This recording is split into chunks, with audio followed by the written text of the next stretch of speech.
Hello everyone, आज हम पढ़ने वाले हैं replication of DNA and in this first we will discuss about the experimental proof of DNA and then we will talk about the process of DNA. So let's get started. So what is replication exactly is? It is a process of making identical copy of double-stranded DNA using existing DNA as a template for synthesis of new DNA strand. So इसका मतलब क्या है? Replication में क्या होता है?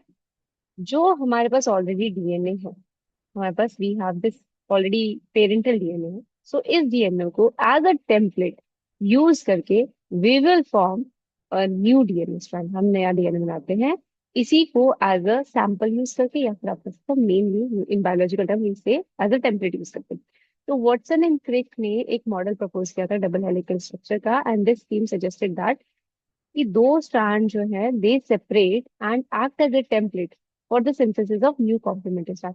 Means Watson and Crick ने कहा था कि दो डीएनए स्ट्रैंड वैसे तो they are double helical structure होते हैं, बट जब उनको रेप्लिकेशन करना होता है so these two DNA strands they just separate like this, मतलब वो ऐसे सेपरेट हो जाएंगे and this DNA strand will form its own DNA and this DNA will act as template and it will also form a new DNA strand. मतलब दोनों जो है अलग अलग टेम्पलेट की तरह काम करेंगे और दोनों अपना अपने साथ एक न्यू डीएनए स्ट्रैंड बनाएंगे। आफ्टर कंप्लीशन ऑफ डीएनए, मतलब after completion of replication of DNA जब हो जाता है तो उसमें एक पेरेंटल स्ट्रैंड होगी और एक न्यूली सिंथेसाइज स्ट्रैंड होगी, और इस चीज को कहा गया semi conservative model of DNA replication. So this is known as semi conservative model of DNA replication. अगर आप यहाँ पे इस पिक्चर में देख सकते हैं तो ये है हमारा पेरेंटल डीएनए। जब रेप्लिकेशन होगी दिस पेरेंटल डीएनए जो है वो it will separate, and now इसके साथ ये जो पेरेंटल डीएनए है इसकी स्ट्रैंड है it will act as a template, और इसके साथ क्या है ये जो है this is a new DNA strand. तो आप ये दोनों में देख सकते हैं कि दोनों जो नए डीएनए बने हैं उन दोनों के पास एक ब्लू कलर की स्ट्रैंड है जो कि पेरेंटल है, और एक नई रेड स्ट्रैंड बनी है जो कि न्यू स्ट्रैंड है। तो इसीलिए we say that it is a semi conservative model. That means हर एक नए डीएनए के पास उसकी खुद की एक पेरेंटल स्ट्रैंड होगी और एक नई डीएनए स्ट्रैंड होगी। अब प्रूफ किसने दिया था? Meselson and Stahl, and it is very important as per the CBSE board PYQ. यहाँ से पीवाईक्यू आते हैं, जैसे कि मतलब not they not ask you a complete procedure और कंप्लीट एक्सपेरिमेंट, बट यस इससे वन वन मार्क्स में, मतलब 5 मार्क्स का जो क्वेश्चन आएगा उसमें सब पार्ट्स होंगे, 1 1 2 2 इस टाइप के सब पार्ट्स होंगे। So let's get started. तो ये क्या है? एक्सपेरिमेंटल प्रूफ किया था मेसल्सन एंड साल ने। They use two type of nitrogen isotope, NH4Cl use किया था, अमोनियम क्लोराइड। और ये अमोनियम क्लोराइड में मतलब दो सैंपल्स थे अमोनियम क्लोराइड के, और दोनों सैंपल्स में दो अलग टाइप के नाइट्रोजन थे। एक में था N14 और एक में था N15 isotope. So two isotope, one is this, हम इसको कहते हैं heavy isotope of nitrogen. So this is heavy isotope of nitrogen, this is a normal जो आइसोटोप है, या फिर यू कैन से लाइटर, ये है लाइटर नाइट्रोजन। ठीक है। सो दो टाइप के नाइट्रोजन, मतलब जिनका मॉलिक्यूलर मास जो था, एक का 15 था एक 14 था, दीज टू वर यूज्ड। अब what he use another experimental organism uses E coli. E coli का जो रेप्लिकेशन टाइम है, मतलब जो वो रेप्लिकेट करती है, डिवाइड डिवीजन टाइम है, that is 20 minute. So after 20 minutes क्या है, वो जो है एक ई कोलाई दो सेल्स बनाते हैं, दो सेल्स बन रहे हैं तो यानी उसमें रेप्लिकेशन हो चुके हैं और दोनों के पास डीएनए स्ट्रैंड होगी। तो क्या है? फर्स्ट स्टेप था he grow E coli on a medium containing N15, मतलब ई कोलाई लिया and he grown that E coli on a medium जिसमें NH4Cl था, और इस NH4Cl में N15 नाइट्रोजन थे। ठीक है। सो N15 नाइट्रोजन था, तो after 20 minutes what he observe कि जो ई कोलाई आए थे they all have N15 isotope जो है उनके डीएनए में जुड़ गया था, एड ऑन हो गया था। देन अब इन ई कोलाई को he grown on NH4Cl medium containing N14 isotope. पहले उसने क्या किया, पहले जो MSLसन डाले what they did, E coli को ग्रो किया NH4Cl में जिसमें N15 आइसोटोप था। इसकी वजह से क्या हुआ, उनके डीएनए जो है they got DNA with N15 isotope, क्योंकि डीएनए के जितने भी अमीनो एसिड्स हैं, जितने भी उसमें pyrimidine and purine, they are made up of nothing but nitrogen only. तो नाइट्रोजन 15 उनमें ऐड हो गया। तो लेट्स से जो नाइट्रोजन 15 जब ऐड हुआ सो जो डीएनए का जो स्ट्रैंड था उसका कलर रेड हो गया, जस्ट फॉर एग्जाम्पल। तो now this was the DNA strand.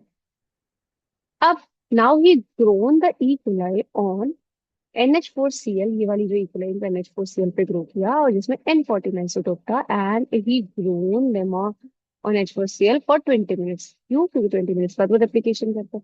So now he obtain सम इक्वलाइन। अब इन इक्वलाइन में व्हाट ही ऑब्जर्व, जब आइसोलेशन हुआ सेंट्रीफ्यूगेशन पर, सेंट्रीफ्यूगेशन किससे क्या, ये याद रखना है, सेंट्रीफ्यूगेशन या cesium chloride. So he used cesium chloride as a material to do density gradient centrifugation. Density gradient centrifugation मतलब density के हिसाब से he will able to separate the E. coli. So because these are heavy isotope, these E. coli have heavy isotope, जब हम centrifuge करेंगे, so of course in a test tube they will settle at the bottom. Why? Because they have high heavy isotopes, so they are N15. Now इन वाले E. coli में after 15 minutes यहाँ पर जो parental DNA था, क्या हुआ है, दो इन सारी इकोलाई के पास एक पेरेंटल डीएनए था, and there was a new DNA, let's say the new DNA was green in colour, तो they have a new DNA. तो यहाँ पर दे गॉट हाइब्रिड, अब उनके पास एक हाइब्रिड आया। क्लियर? तो I will show you in next slide. तो पहली इकोलाई जब ग्रो हुई, यहाँ पे हम एक काम करते हैं, फर्स्ट इकोलाई जब 9:15 पे ग्रो हुई, ये इकोलाई है, he grew them on N15, and what he observed that this was their DNA. Now इस E. coli को he grow on N14। अब N14 पे ग्रो किया तो क्या हुआ, जो पेरेंटल स्टैंड था वो सेपरेट हो गया। ये एक पेरेंटल स्टैंड है, ये एक इसके पास दो स्टैंड थे पेरेंटल, दोनों सेपरेट आउट हो गए। एंड सेपरेट आउट होने के बाद क्या हुआ, इन पे एक न्यू डीएनए स्टैंड आ गया। तो पहले तो ये हैवी थे, हैवी डीएनए था, now we have hybrid DNA, दो hybrid DNA. Then again he grow them on N14। अब इन दोनों को ग्रो किया N14 पे। व्हाट ही ऑब्जर्व कि यहाँ से कितने चार स्ट्रैंड पहले ऐसे हो जाएंगे, 1 2, and then there is one more, 2 3। अब N14 पे ग्रो किया है, तो यानी N14 वाला ही जो आइसोटोप है वो एड ऑन होगा इन चारों स्ट्रैंड पे। सो ये 1 2 3 4, यानी 4 डीएनए स्ट्रैंड है, जिसमें से 2 हाइब्रिड थे and 2 light DNA. Then again, this was by for 20 minutes, and then again for 20 minutes he grew them on N14। अब 20 मिनट्स के बाद इनके पास कितने, अब 8 डीएनए स्ट्रैंड्स आएंगे, एंड 8 डीएनए स्ट्रैंड्स में क्या होगा, जो 2 हाइब्रिड होंगे एंड जो बाकी के 6 होंगे देवर ऑल लाइट। तो जब सेंट्रीफ्यूगेशन, डेंसिटी ग्रेडियंट सेंट्रीफ्यूगेशन किया गया, तो क्या हुआ, क्या मिला, let's say this is the test tube. तो डेंसिटी ग्रेडियंट सेंट्रीफ्यूगेशन पे हमें ये दिखा कि ज्यादा जो बैंड है वो यहाँ पर लाइट वाले केस में, बिकॉज लाइट डीएनए ऊपर से सेटल डाउन हो जाएगा।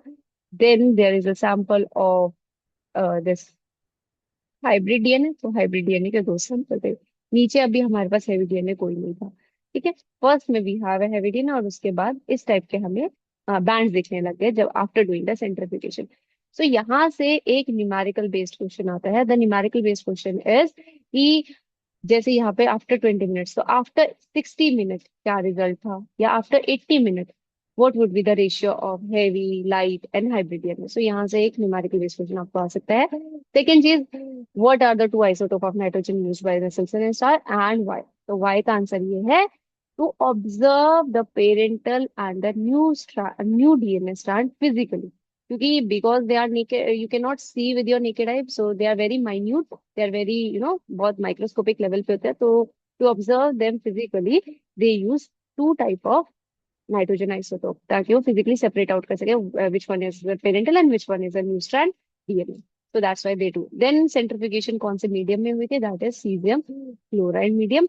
और या फिर सेपरेशन के लिए क्या यूज होता है, तो density gradient separation, density gradient centrifugation use है। तो उससे क्या हुआ था, on the basis of density the DNA get, और the E coli having the DNA get separated out.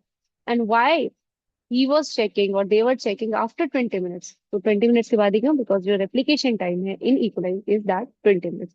तो यहाँ से इस टाइप के छोटे छोटे क्वेश्चन आ सकते हैं, so you should be well aware of this experiment.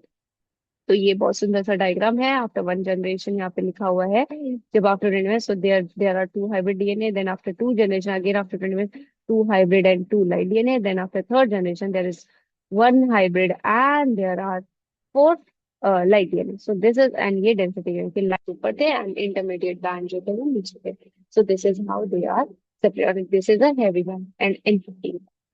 Now, experiment Messelson and Stahl ने क्या किया, prove semi-conservative model of DNA replication. Semi-conservative means हर एक जो डीएनए, जो भी न्यू स्ट्रैंड, हमारे जो भी न्यू डीएनए बनेगा, दे have a parental DNA and they have a new strand. So this is a semi conservative model कि जब नया डीएनए बनेगा तो हमेशा उसमें क्या होगा, एक पुराने डीएनए होगी और एक नया डीएनए होगा, नया DNA strand. Use E coli heavy as N15 and for NH4Cl use किया था. ये केमिकल भी यूज है कि N15 या नाइट्रोजन आइसोटोप के लिए कौन सा केमिकल यूज हो रहा है, that is ammonium chloride. So the same experiment is repeated here in the grew E. coli in Patim में था as the only nitrogen source था many generation.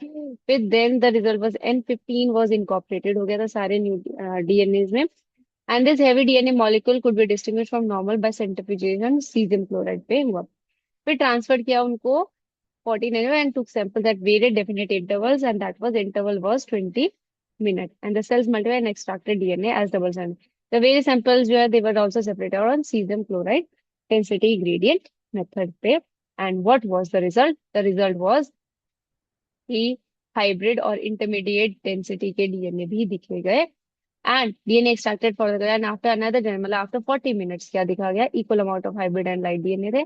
एंड ऐसे ही ये वाला for your MCQ is important. ये तो experimental था E coli पे, ऐसा ही सेम एक्सपेरिमेंट यूज हुआ था रेडियो एक्टिव थाइमिडीन यूज करके, which were to detect the distribution of newly synthesized DNA in chromosome was performed on VCF. अगर ये पूछा जाए कि बैक्टीरियल पे ना यूज करके कोई ऐसा और प्लांट ऑर्गेनिज्म जिसपे same semi conservative model of DNA replication को चेक करने के लिए कौन सा मॉडल ऑर्गेनिज्म यूज किया गया, plant model organism that is Vicia faba. और उसमें हमने क्या, जैसे यहाँ पे रेडियो एक्टिव नाइट्रोजन या फिर हेवी नाइट्रोजन आइसोटोप यूज हुआ, यहाँ पर क्या यूज हुआ, फाबा बीन्स में रेडियो एक्टिव थाइमिडीन यूज हुई थी. तो let's just started with the process of replication. अब उसमें क्या है, पहले इंपॉर्टेंट चीज है कि आपको एंजाइम पता होना चाहिए. So helicase enzyme is use to unwind DNA, मतलब जो डीएनए हेलिक्स है उसको खोलने के लिए, ओपन अप करने के लिए. Then there is primase, primers को अटैचमेंट करने के लिए. अब प्राइमर्स क्या होते हैं ये पता होना चाहिए.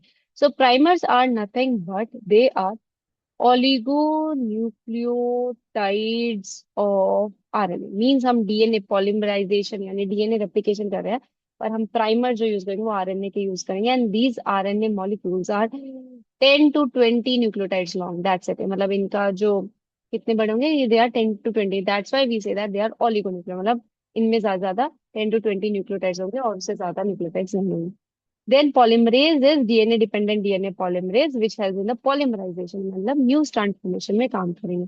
इसमें एक चीज याद रखें, this DNA dependent DNA polymerase will always act in 5 prime to 3 prime direction. Means ये हमेशा 5 से 3 प्राइम डायरेक्शन में ही पॉलीमराइजेशन करेगी और उल्टा अपोजिट नहीं करेगी.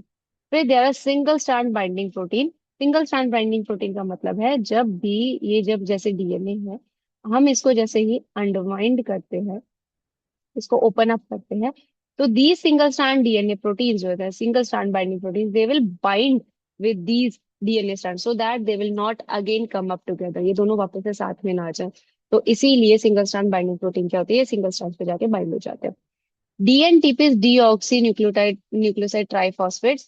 They are substrate and provide energy for body. मतलब ये क्या होता है, दे प्रोवाइड सबस्ट्रेट और एनर्जी भी देते हैं. सबस्ट्रेट मीन्स अब जब हमारा न्यू डीएनए बनेगा यहाँ पर, सपोज इस डीएनए पे ATGC है और इसके साथ यहाँ पे हमें TACG चाहिए है, कहते हैं जो बेसिस हैं, they are being provided by this dNTPs. तो डीएनटीपीस क्या करेंगे, ये बेसिस प्रोवाइड करेंगे, ये they will come up with this bases ताकि ये पॉलीमराइजेशन हो जाए नई डीएनए स्ट्रैंड के. और also they will provide energy, that means ATP provide करेंगे इस पॉलीमराइजेशन को.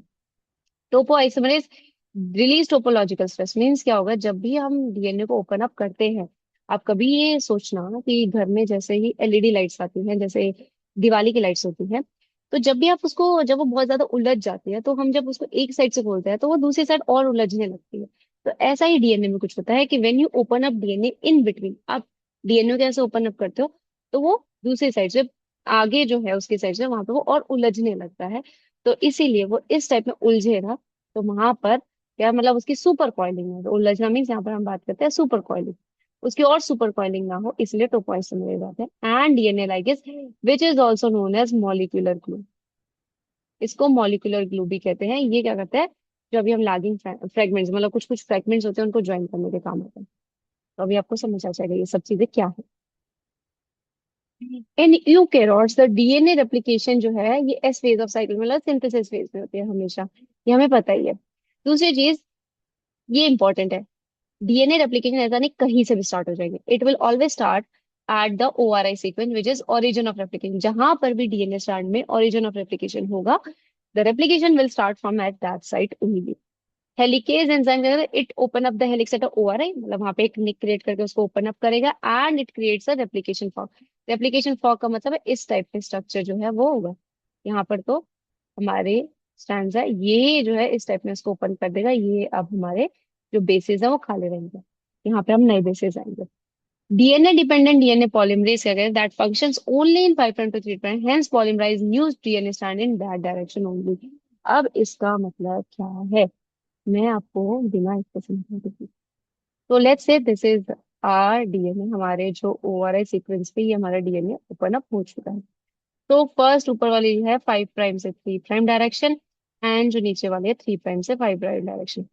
अब जो डीएनए डिपेंडेंट डीएनए पॉलीमरेज है, हम यहाँ पे डीएनए पॉलीमरेज करते हैं, ये हमेशा 5 प्राइम से 3 प्राइम डायरेक्शन काम करेगा।